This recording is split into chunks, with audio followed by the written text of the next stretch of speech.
આજે આપણે ઢાબા સ્ટાઇલ ઘરે ચણાનું શાક બનાવીશું। એ કેવી રીતે બનાવવું તે મિત્રો વિડીયો પૂરો જોતા રહેજો। તો ચાલો એના માટે ચણાને આપણે ઓવરનાઇટ માટે પલાળી દેવાના છે। ચણા સારી રીતે પલળી જાય અને પછી એને આપણે 2 વિસલ કરી દઈશું। તો ચણા અહીંયા મેં પાણી ઉમેરી દીધું છે થોડું, અને સાથે અહીંયા આપણે એક અડધો નંગ તજનો ટુકડો લઈ લઈશું। અને આપણે આ કાબુલી ચણાને ગ્રેવી માટે આપણે 3 કાજુના ટુકડા લીધા છે, અને સાથે મીઠું આપણે લીધું છે। અને પછી જે રેસ્ટોરન્ટમાં જે કલર આવતો હોય છે જે ચણાની અંદર, અને ટેસ્ટ પણ આવતો હોય છે સારો એવો, તો એના માટે અહીંયા આપણે થોડી ચા લઈ લઈશું। તો અહીંયા ચાની ભૂકી લીધી છે આપણે, એને આ રીતે એક મલમલના કપડામાં આપણે એને પોટલી વાળી દેવાની છે। તો અહીંયા મેં પોટલી વાળી દીધી છે, એટલે પોટલી આપણે સારી રીતે ખુલી ના જાય અંદર, નહીંતર શું છે કે આપણી ચા અંદર વેરાઈ જશે। અને આ રીતે સારી એવી પોટલી આપણે વાળી દેવાની છે। અને આ કાજુના જે ટુકડા છે ને એને આપણે બફાઈ જાય પછી કાઢી લેવાના છે। તો હવે આપણે કુકરને બંધ કરી દીધું છે અને ગેસ ચાલુ કરી અને એને બફાવા મૂકી દેવાના છે। તો 2 વિસલ થાય ત્યાં સુધી આપણે એને તો કુકર ખોલીને ચેક કરી લઈશું। તો ચણા પણ સારી રીતે આપણા બફાઈ ગયા છે, જોઈ શકો છો। અને હવે આપણે આ જે પોટલી વાળેલી છે એ પોટલીને આપણે કાઢી લઈશું। અને તમે જોઈ શકો છો કલર પણ કેટલો સરસ એવો આવી ગયો છે। અને આ જે કાજુ આપણે ઉમેરેલા છે એને પણ આપણે બહાર કાઢી લેવાના છે, અને પછી એને આપણે બહાર એની પેસ્ટ બનાવી દઈશું। તો આ રીતે હવે આપણે જોઈ શકો છો ચણા પણ સારી રીતે બફાઈ ગયા છે। અને હવે આપણે ચણાનું પાણી એક અલગ વાસણમાં કાઢી લઈશું, અને ચણા પણ આપણે અલગ વાસણમાં કાઢી લઈશું। અને આ પાણીને આપણે ફેંકવાનું નથી। અને અહીંયા જે લસણ ખાંડેલું છે એની અંદર જ આપણે કાજુને ઉમેરી દીધા છે, એની પણ સારી રીતે આપણે પેસ્ટ બનાવી લઈશું। અને સારી રીતે આપણે લસણ પણ અને કાજુ પણ સરસ ખંડાઈ ગયા છે। તો બાજુ પર મૂકી અને મેં તમને 2 નંગ ડુંગળી લઈ લીધી છે, અને 1 નંગ ટામેટું લીધું છે। અહીંયા ચણાનું પાણી છે અને આ ચણા છે। તો ચાલો હવે એનો આપણે વઘાર કરીશું। એકદમ ટેસ્ટી એવું શાક બનાવીશું રેસ્ટોરન્ટ સ્ટાઇલ, ઢાબા સ્ટાઇલ। તો અહીંયા 3 ચમચા જેટલું તેલ લઈ લીધું છે। તેલ ગરમ થાય એટલે આપણે જીરાનો વઘાર કરી દેવાનો છે।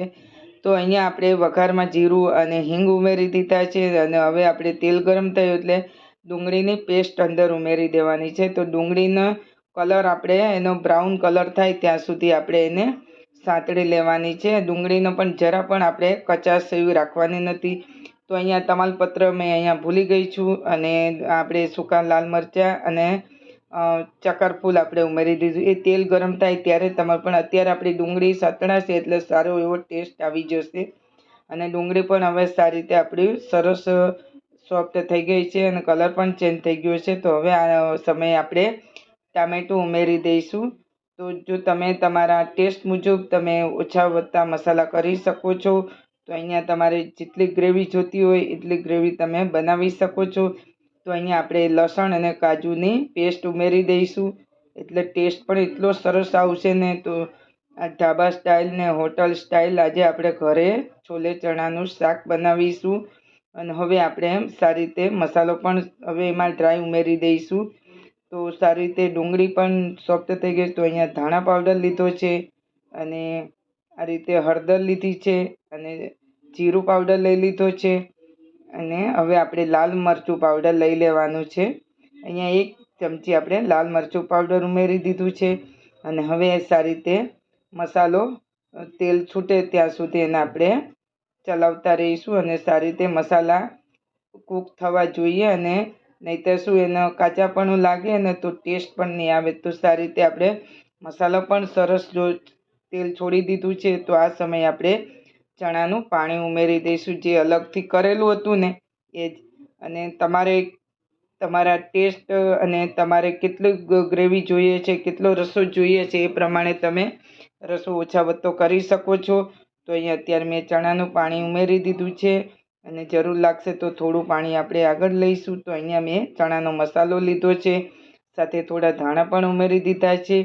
તો અહીંયા ચણા મસાલો પણ આપણે ઉમેરી દીધો છે, અને હવે સારી રીતે આપણી ગ્રેવી પાકે એટલે ત્યાં સુધી એને આપણે ચડવા દઈશું। તો અહીંયા આપણે ગ્રેવી ઉકળવા આવી છે, પણ થોડું પાણીની જરૂર છે, તો આપણે થોડું પાણી ઉમેરીશું. એટલે શું છે કે ગ્રેવી થોડું, અહીંયા મેં 1 કપ જેટલું પાણી ઉમેરેલું છે. અને હવે આપણે ચણાને અંદર ઉમેરી દેવાના છે. આ સમયે આપણે ચણા ઉમેરી દઈશું. તો ચણા થોડી વાર માટે આપણે એને મસાલાથી કોટ થવા દઈશું અને ચડવા દઈશું. થોડી ગ્રેવી ઓછી થાય એટલે આપણે એને ગેસ પરથી ઉતારી લઈશું. તો અત્યારે આપણે 2 કે 3 મિનિટ માટે આપણે રાખીશું અને ગ્રેવી આપણી સારી રીતે પાકી જાય અને ચણા પણ સારી રીતે આપણા તૈયાર થઈ જાય ત્યાં સુધી આપણે એને રાખીશું. તો હવે આપણું એમાં ઉમેરી દઈશું થોડો આમચૂર પાવડર ખટાશ માટે. અને તમારે જો કસૂરી મેથી ઉમેરવી હોય તો તમે કસૂરી મેથી પણ ઉમેરી શકો છો. તો આ સમયે હવે આપણે ગ્રેવી પાકવા આવી છે અને થોડી વાર માટે હવે એને આપણે રાખીશું, અડધી મિનિટ માટે. ઉપર ધાણા આપણે છંટકાવ કરી દઈશું અને ચણા મસાલા પણ આપણા તૈયાર થવા આવ્યા છે. તો આ સમયે આપણે તમારે જો તમારા મનપસંદ તમે ગ્રેવી ઓછા વત્તી કરી શકો છો. તમે આ સમયે ગેસ બંધ કરી શકો છો. તો હવે આપણે ગેસ બંધ કરી દઈશું અને ચણાનું શાક પણ તૈયાર થઈ ગયું છે. તો ગેસ બંધ કરી દીધો છે. આપણે જોઈ શકો છો તો કેટલું સરસ આપણું ટેસ્ટી એવું શાક તૈયાર થયું છે, ઢાબા સ્ટાઇલ, રેસ્ટોરન્ટ સ્ટાઇલ. તો ફ્રેન્ડ્સ, તમને આ રેસિપી પસંદ આવી હોય તો મારે વિડીયો ગમ્યો હોય તો વિડીયો જોતા પહેલાં એક લાઈક કરી દેજો અને ચેનલ પર નવા આવ્યા હો તો સબસ્ક્રાઈબ કરી દેજો.